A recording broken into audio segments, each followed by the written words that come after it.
આજે જેઠ વદ દસમ છે. દસમને 11 ભેગા છે. 11 આવતીકાલે રહેવાની છે અને આજે શનિવાર છે. તારીખ 21/6/2025 વર્ષ છે. કાલના પ્રસંગે આપણે એ જાણ્યું, ભગવાન કહે છે કે ગોપીઓને વિશે આત્મનિષ્ઠાને વૈરાગ્ય નહોતું એમ કહો છો, પણ ગોપીઓને અતિશય મહાત્મ્ય હતું. ભગવાનનું મહાત્મ્ય કેવું હતું? મહારાજ કે અતિશય મહાત્મા. ભગવાન જે કહે તે. ભગવાન કે અહીં પડો તો પડવાનું. રાત્રે ભલે બંસી વગાડે અને રાત્રિના 2 વાગતા હોય તો એ ગોપીઓ એના પ્રતાપ, એનો મહિમા એવી જાણતી હતી. મારા પ્રભુની વાંસળી ક્યાં મળે, મારા પ્રભુનો સમાગમ ક્યાંથી મળશે? અને રાત્રે પણ એ ગમે તે જગ્યાએ જાય. એટલે સુધી નહીં, ભગવાને કીધું કે તમારા માટે હું જાર પુરુષ છું. આ રાત્રે તમે અહીંયા આવો એ સારું ના કહેવાય, તમારી શોભા નથી. ત્યારે ગોપીઓના ગોપિકાના વચન છે કે હે મહારાજ, જ્યાં સુધી તમે સદા મારા સાચા પતિ તો તમે જ છો. તો કે જગત તમે તમારા પરણી નથી? તો કે પરણી છે ને. તો એને પતિ એને છોડીને મને ભજશો તો જગત શું ટીકા નિંદા કરશે? જગતને જે ટીકા નિંદા કરવી હોય તે કરે. મારે નિંદે કે જન મારે નિંદા કરે, દુરીજન રહે મારે દાજતા, કૃષ્ણ ધણી મારો કૃષ્ણ ધણી, એમ કહેશો મુખે ઘણું ગાજતા. એમાં તો મહારાજ ફેરફાર નહીં થાય. કેમ? જ્યાં સુધી પોતાના પતિ પ્રદેશ હોય ત્યાં સુધી એના ફોટા પૂજાય, એના ફોટાને અર્જન કરે, પૂજન કરે, થાળ ધરાવે. ક્યાં સુધી? તો કે એનો પતિ પ્રદેશ હોય ત્યાં સુધી. પણ એનો પતિ આવી ગયા પછી કોઈ એના ફોટાને ધરાવે? કોઈ પાણી ધરાવે કે જળ ધરાવે, દૂધ ધરાવે? ના. પછી તો પ્રત્યક્ષ પુરુષોત્તમ નારાયણ આવી ગયા. અત્યાર સુધી અમે જેને પૂજતા હતા એ તમારા ફોટા હતા, અને હવે તમે પ્રગટ આવી ગયા પછી અમે કોઈ જગ્યાએ પ્રીતિ ના કરી શકીએ. મહારાજ, અમારા પતિને વિશે પ્રીતિ થાય. મહારાજ કે આવું તો મહાત્મ્ય હતું. અને ઉદ્ધવજી ચોવટિયા હતા, એના વચનને ભૂલ પમાડે અને એના વચન સાંભળીને ઉદ્ધવજી ગદગદ થઈ ગયા. નહીં તો એ તો ભગવાનને ચતુરાઈથી બધી પટલાઈ કરતા હતા, છતાં એ ગદગદ થઈ ગયા. એવી તો ગોપીની સમજણ હતી. એટલે મહારાજે કહ્યું કે ગોપીની વાતને છોડો, એવો મહિમા આવે નહીં. એ કલ્યાણકારી ગુણ તે ભગવાનના મહાત્મ્ય પ્રતાપે કરીને સંપૂર્ણ હતા. હવે કહે છે મહારાજ, અને એવા જે ભક્તની રીત તો આમ છે, જે એવા ભક્ત હોય ને, શબ્દ, સ્પર્શ, રૂપ, રસ અને ગંધ, એ 5 વિષય ભગવાન સંબંધી જે છે. આપણે ભગવાનના ભક્ત થયા છીએ કે નથી થયા, એનું આપણે નિશાન તો આ જ છે. કયું? કાંઈક ખાવાની વસ્તુ લીધી અને તરત સ્વામિનારાયણ સ્વામિનારાયણ સ્વામિનારાયણ થઈ જાય છે કે નથી થતું? કે પછી પશુની જેમ ખવાય છે? જો પશુની જેમ ખવાતું હોય તો આપણે હજી ભક્તની ખામી છે, ભક્તમાં કચાશ છે આપણે. પણ જો દ્રઢ નિષ્ઠાથી તમે જેવું વસ્તુ હાથમાં લીધી અને ભગવાનનું સ્મરણ થઈ જાય, મહારાજ મહારાજ જમવા પધારો, જમવા પધારો. એટલે કે છે સ્પર્શ, શબ્દ, સ્પર્શ, રૂપ, રસ અને ગંધ એ ભગવાન સંબંધી જ ઈચ્છે, પણ કોઈ માયાવી પદાર્થને ઈચ્છે નહીં. ભગવાનને થાળ ધર્યો નથી એ મને કામ ન લાગે, એ મને ના ખપે. ગમે તેવી સ્વાદિષ્ટ વસ્તુ હોય. જૂનાગઢનો ગોવો બજાર સાફ કરનારો, એને નાગરબેને કહ્યું. નાગરબેન કે ગોવા? તો કે હા, આ કઢી વધી છે, લઈ જા, તારા છોકરાને ખવડાવજે. ત્યારે એ ભલે સફાઈ કરનારો કામદાર હોય, પણ એવું બોલ્યો કે બા, તમારું મને કામ ના લાગે, તમારું ન ખપે મને. તો કે કેમ ગોવા? અમે તો નાગર બ્રાહ્મણ છીએ. તમે નાગર બ્રાહ્મણ છો, પણ હું ભગવાન સ્વામિનારાયણનો આશ્રિત સંત છું, ભક્ત છું. અને સ્વામિનારાયણ ભગવાનને ડુંગળીને લસણ ગમતું નથી, અને તમે હિંગ, ડુંગળી, લસણ અંદર નાખો એટલે એ મને ના ખમે. હવે નાગર બ્રાહ્મણ ઊંચા કે સફાઈ કરનારો કામદાર ઊંચો? બોલો, સમજણ જુઓ જેની. આવી સમજણ છે તે ઊંચા છે. એટલે મહારાજ કહે છે ઈચ્છે જ નહીં, પણ બીજા કોઈ સંબંધી ઈચ્છે નહીં. અને ભગવાનને વિશે જે 5 વિષય કરીને જતી છે હેત, તે હેતે કરીને વૈરાગ્ય અને આત્મનિષ્ઠા નથી, તો પણ ભગવાન વિના બીજા કોઈ જગતનો ઘાટ પણ થાય નહીં. બોલો, આત્મનિષ્ઠાને વૈરાગ્ય નથી, પણ જગત સંબંધી ઘાટ જ ન થાય, વિષય ભોગવાની ઈચ્છા જ ન થાય. કેવી રીતે? મરેલું કૂતરું પડ્યું હોય, 10 દિવસથી ગંધાતું હોય, પછી એને તમને જોવાની મજા આવે? કે થોડી વાર જોઈએ, ચાલો મજા આવે છે, નાટક જેવું છે. નાટક જેવું લાગે તમને? તે એ જોવાની મજા આવે? એ તો દુર્ગંધ મારતું હોય. તેમ ભગવાન સંબંધ વિનાના જે વિષયો છે એને દુર્ગંધ દેખાય, ગંધમય દેખાય, એમાં ક્યાંય એની પ્રીતિ થતી નથી. મહારાજ કે આત્મનિષ્ઠાને વૈરાગ્ય નથી, પણ સહેજે સહેજે આત્મનિષ્ઠાને વૈરાગ્ય આવી જાય. વૈરાગ્યવાળો શું કરે? બે વસ્તુ કરે. બે વસ્તુ થાય ને. વૈરાગ્યથી શું થાય ભગત? વૈરાગ્યથી શું થાય? હે?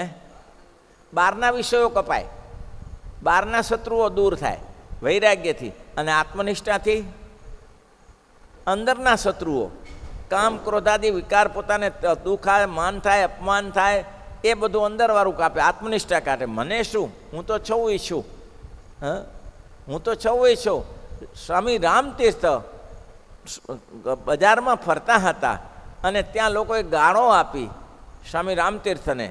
તો ગાળો આપી તો ગાળો ખાઈને ખુશ થઈ ગયા. વાહ વાહ વાહ વાહ વાહ, સન્માન થઈ ગયું, આજે સન્માન થઈ ગયું. તો આશ્રમમાં આવીને કે પોતાના શિષ્યોને, આજ તો રામતીર્થકો બહુ જ ગાલિયા પડી, રામતીર્થકો આજ તો બહુ જ ગાલિયા પડી, મજા આ ગઈ. तो लगे कहते रामतीर्थ तो आप, मैं क्या रामतीर्थ हूँ? ये शरीर का नाम है रामतीर्थ, मैं तो शुद्ध आत्मा हूँ. मैं रामतीर्थ के साथ लेना देना नहीं हूँ. ये लोग जानते हैं मुझे रामतीर्थ के नाम से. तो ये मने रामतीर्थ, इन्हें गालियों पड़ी, इन्हें कहीं लेवा दे, मजा पड़ी जी. અને આપણું અપમાન થઈ જાય, આપણું અપમાન થઈ જાય. પર રામકૃષ્ણ પરમહંસજી એક ભાઈ કથામાં આવે, દરરોજ સભામાં આવે, અને આવે પાછળથી, પછી હડસેલા મારતો મારતો આગળ બેસે, હડસેલા મારતો મારતો આગળ બેસે. આ દરરોજનો એનો ક્રમ.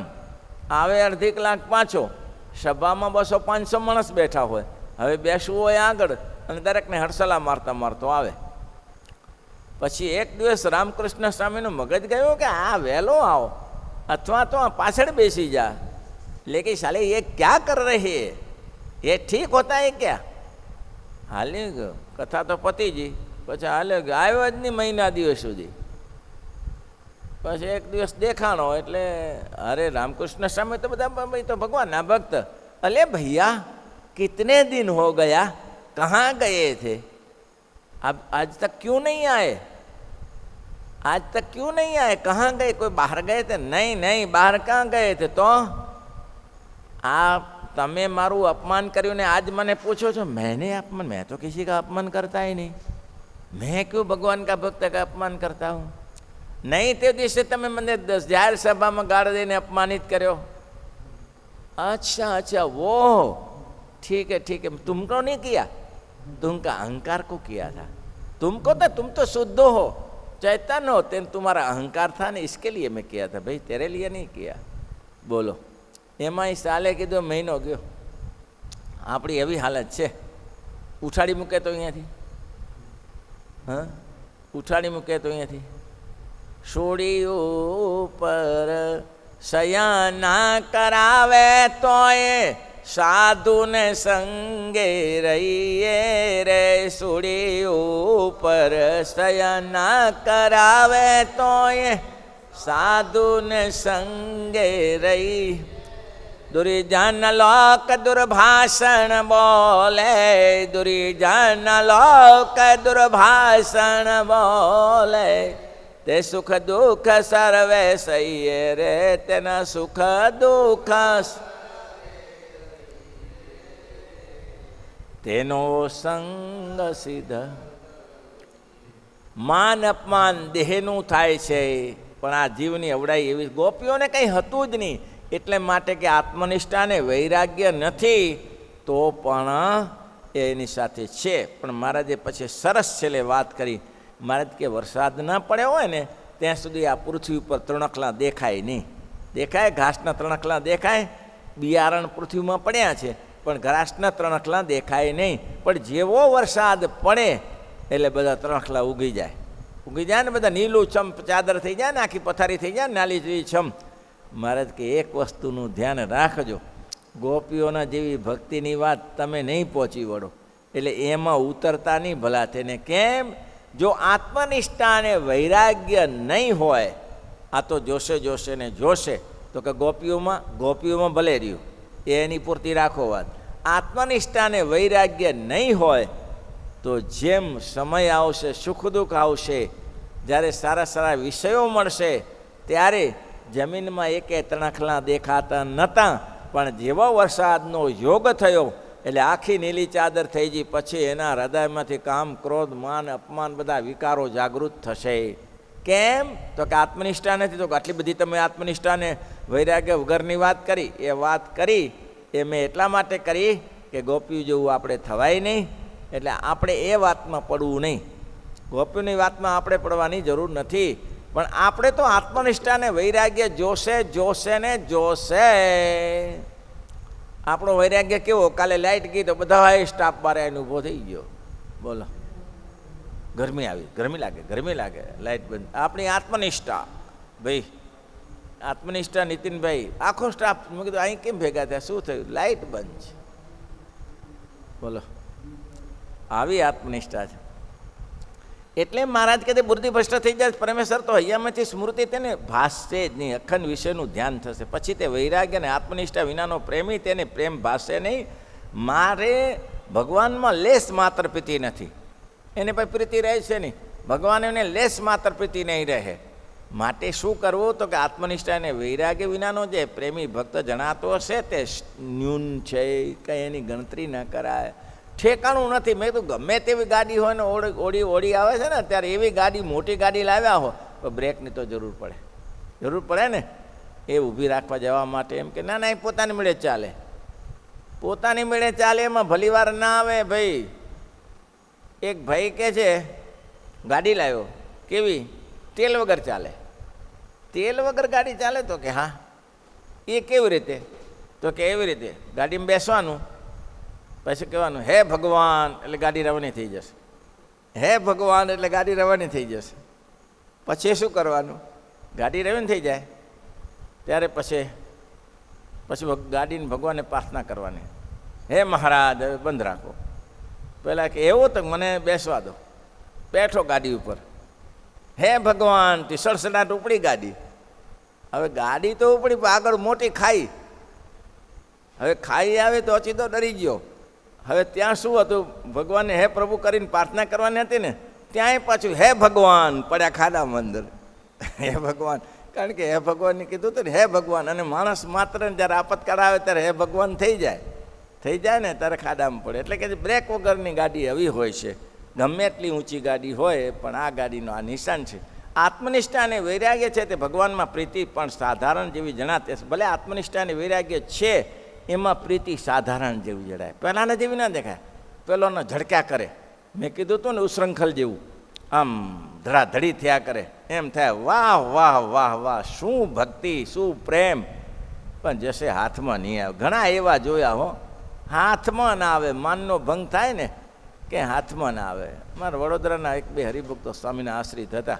સ્વામી કે નહીં, આમ નહીં, આમ જ કરવું પડશે. આમ છે ને ઉપર પડે સ્વામી કે આ જ કરવું પડે, તેથી થાય નહીં.